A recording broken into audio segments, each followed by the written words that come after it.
What happened behind the meteoric rise of Shocking Blue? How did a band with so much potential unravel, despite their worldwide success? In this video, we're diving deep into the story of Shocking Blue, the band that gave us the unforgettable hit, Venus.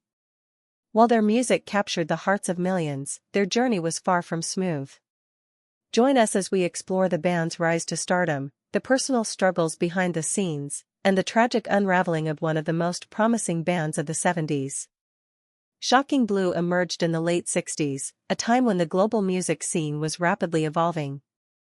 Formed in The Hague, Netherlands, in 1967, the band became a part of the Nederbeat movement, which was essentially the Netherlands' answer to the British invasion.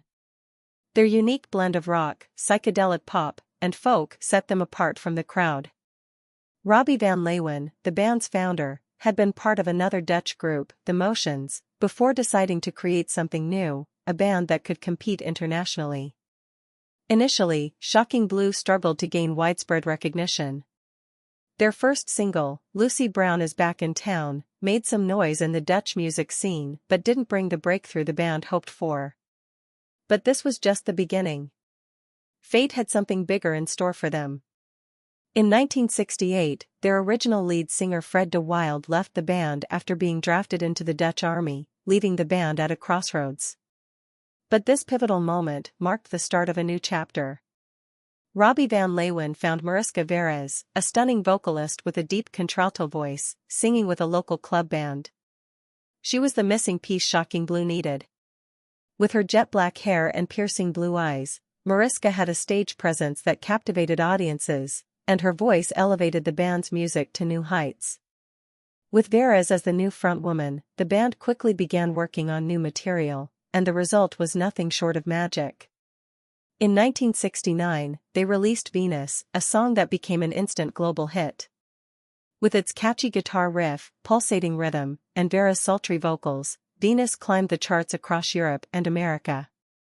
By February 1970, the track reached number 1 on the Billboard Hot 100, a groundbreaking achievement for a Dutch band. The success of Venus catapulted Shocking Blue into the limelight. They became one of the few European bands to break through the American market, a feat few had accomplished during a time when British and American rock bands dominated the global music scene. Despite this success, the constant touring and pressure began to take a toll on the band.